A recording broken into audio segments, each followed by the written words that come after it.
इंदु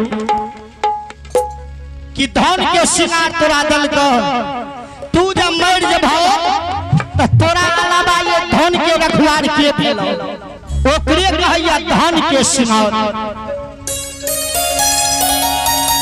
संत शिरोमणि हमारे बाबू भैया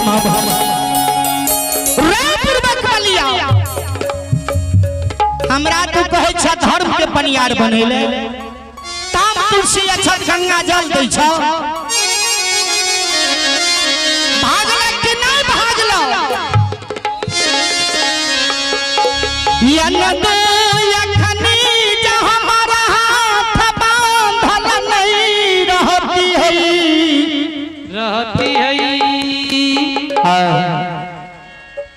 मारती है लाठी तोरा ससनीपुर पताल के गाड़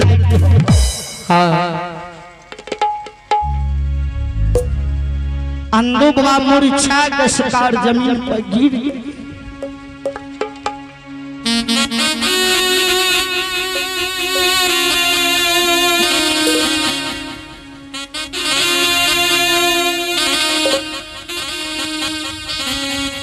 अंधु बाबा के आंख सलोर जाला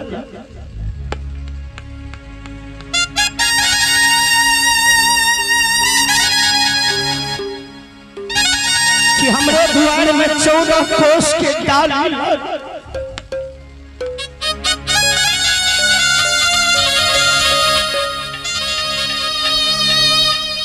हमें कोरिया कया निर्धन के दहन बांधिन के बेटा अनुरा कहिए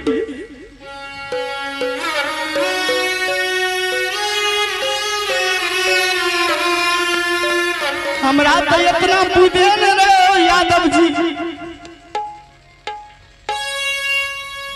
कहियो नहीं धर्मराज बाबा से एगो बेटा मांग लिए कहियो नहीं धर्मराज बाबा एगो ले लो ये बहु संतान हमरा मखमा में नदू के जल कई नहीं हो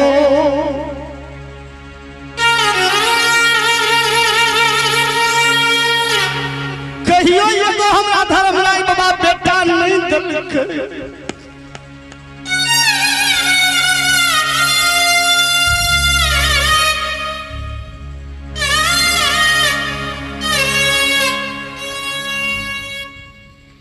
अंधु बाबा के बेनी बाबा कल के ओ अंधु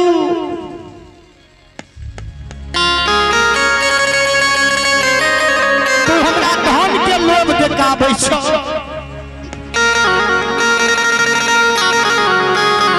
आय हमर ये गंगा राज घाट में प्राण किया न चल जेता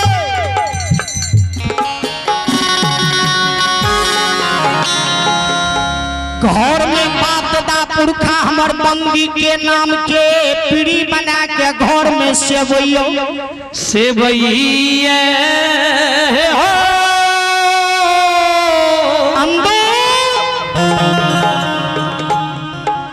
हे हो मारा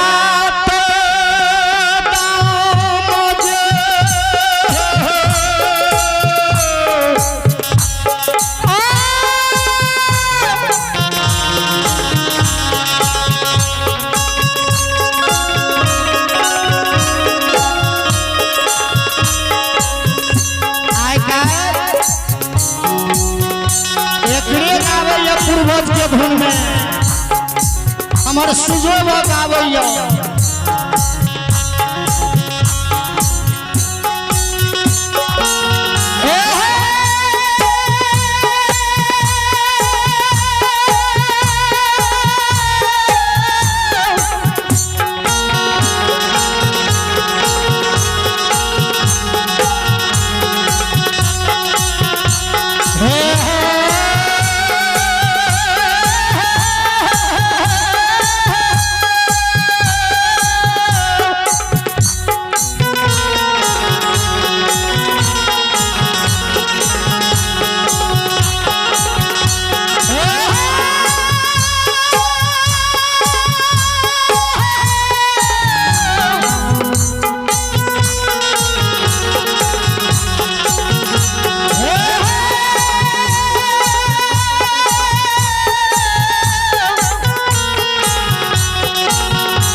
नहीं देते।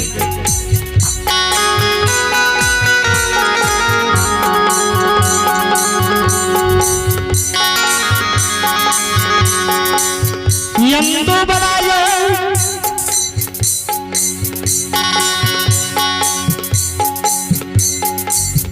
काल झड़ने के बेनी बवाला कि यादव जी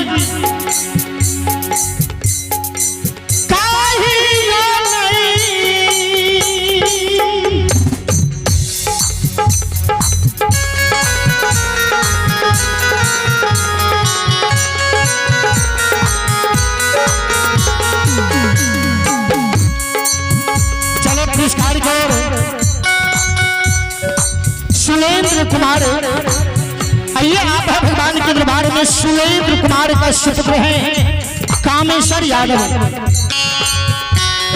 हमारे कामेश्वर बाबू और से भगवान के दरबार में 1 से 1 रुपए का पुरस्कार दिए हैं।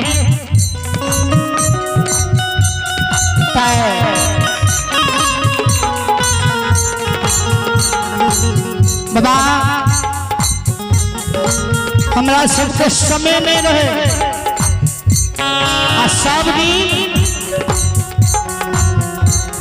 बड़ भाई के नाना संत शिरोमणि सुव बाबू के मान लू।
समय 4:30 भा गया, 5 बजे के समय और कहीं गले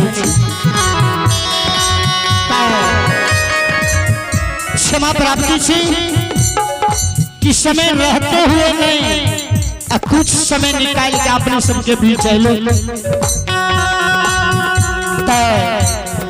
हम श्री सुजय बाबू से हम आग्रह करेंगे कि आप जो मंडली होता है वो मंडली के भेजे की कृपा करो।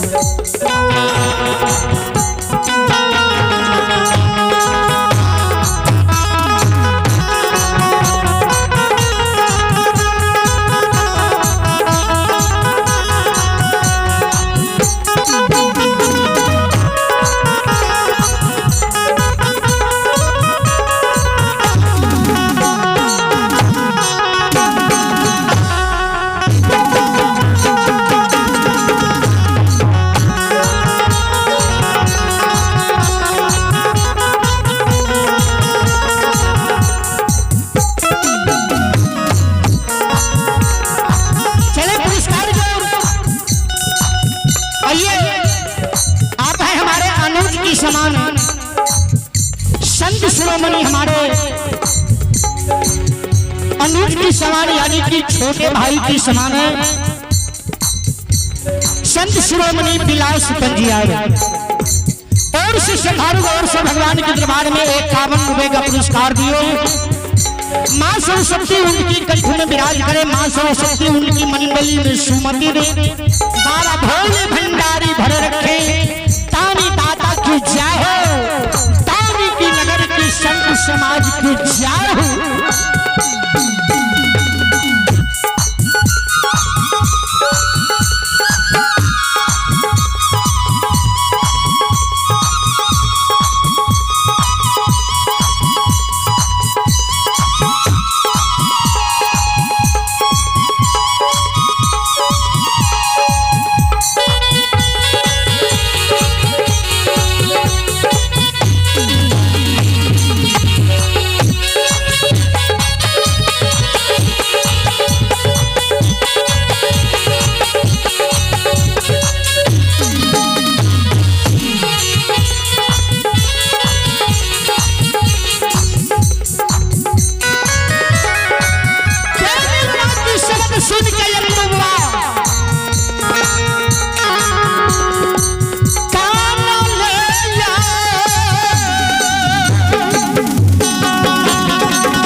चले पुरस्कार की ओर। समाज सेवी हैं, ये समाज सेवी हैं, आरजेडी नेता हैं श्री मनोज यादव जो कि टीपरा निवासी हैं। हमारे मनोज बाबू और से भगवान के दरबार में बड़ी उदार दिल से 11 रुपए का पुरस्कार दिए हैं। भगवान श्रद्धालु की नैया को पार करें, भगवान उनके घर परिवार में सुख और शांति का मंगल कामना करें।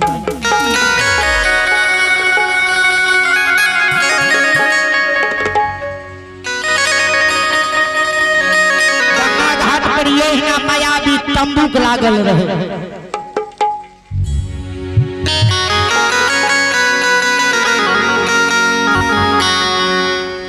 अंदूक आब के मोन गिरा के बाबूजी वही मायावी तंबूक में आब के बैस गए।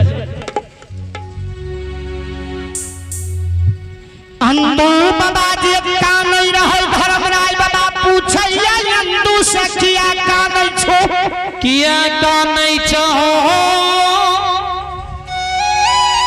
किया तोरा अंदू एक आंसू जा लागल।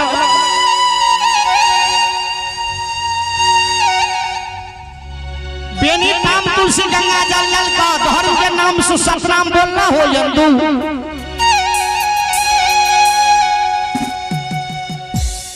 अंदू बाबा कहल के धर्मराय बाबा से ठाकुर जी यादव जी धर्म के पनियार नहीं बनो,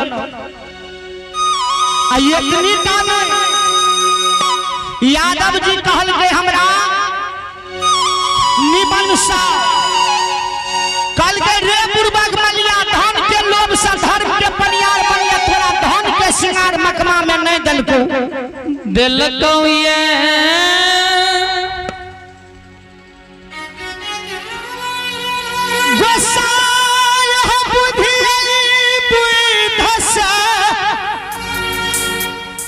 मकुमा में हमारा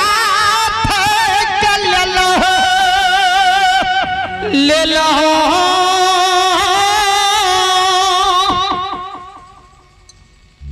कहियो तू हमरा मकमा में एगो बेटा या बेटी एगो ले लो, एगो को संतान नहीं दे।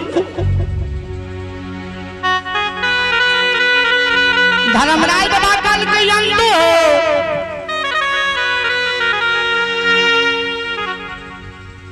सब दिन तुहे 14 को सके डाली मकुमा में सुसार केलो तुहे न कोढ़िया का काया निर्धन का धन बांधिन के बेटा या अंधरा का यहाँ का बहिरा का कान अंदू मकमा में दलो।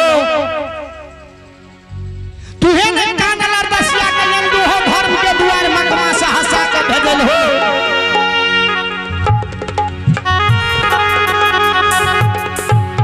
जे मांगला से दिलियो, धन मांगला धन दिलियो। काला हमरा द्वार में 14 कोस के डाली सुसार लागत, तोरा द्वार में 14 कोस के डाली लगबा के सुसार करे। 14 बीघा न 1400 बीघा तोरा मकमा में दोना दिलियो। हर बड़ा मांगला एक हर बड़ा के बदला तोरा वो 1400 बीघा में 1 से 1 हर बड़ा दिलियो।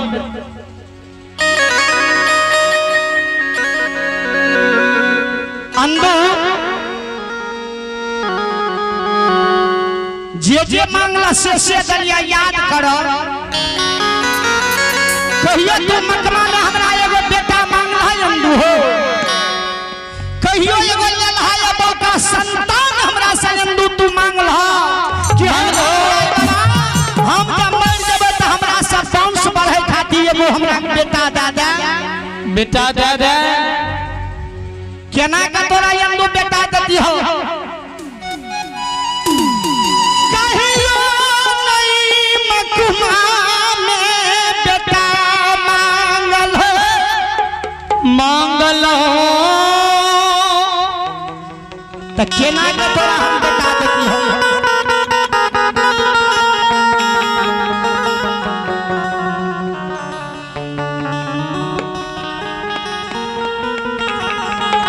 बेनी बाबा जे कानै रहे, बेनी बाबा के कानब से आकाश पाताल डोलै रहे। आंधी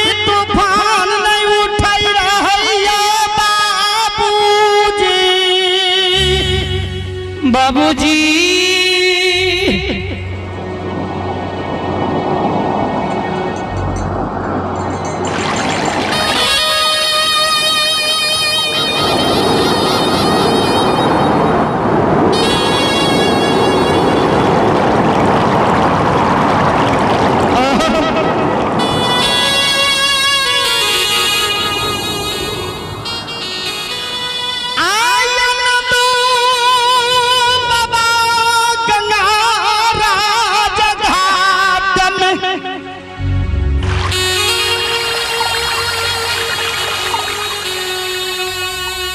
संत श्रोमणी हमारे बाबू भैया माँ बहन कानैया ध्यान में देखैया जगत जननी जगदम्बा माँ बंदी विषय कि बेनी बाबा का गंगा राज घाट में उनका हाथ सत्य के बाण बांधने या धर्मराज का डुबा डुबा वो गंगा राज घाट में सतनाम बोलावे बेनी बाबा सुमरैया ये घर के माय जगत जननी जगदम्बा महारानी घर में सेवक सती देवता पितर बना के कौन कारण से भैया कोई विपद पड़ जाए कोई काल ग्रह पड़ जाए कोई संकट पड़ जाए वह कारण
बाबूजी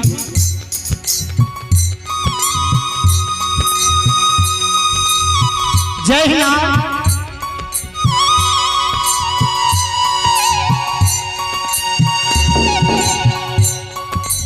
सरजू पर चढ़ा के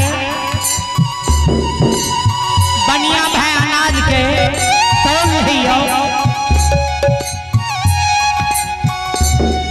वो ना अगर एक गोसाइला चूक में चुकबे में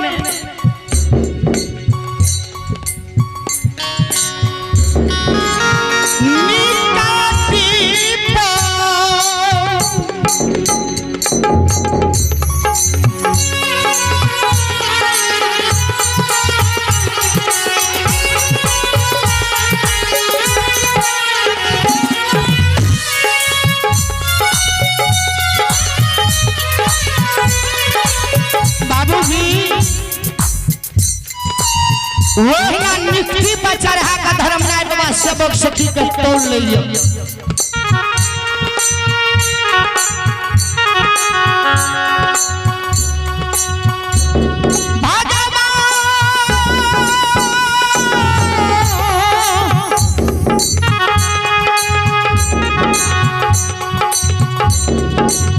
ठाकुर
सुबह बाबू आप जब समय छे दियो अब हम आग्रह करबे अनुज के समान विलास परिवार अपने के समय है अपने साज और बाज के साथ पंडाल में प्रवेश करे की कृपा करियो और अपने से सुर अच्छी जय मां भगवती लोक गाथा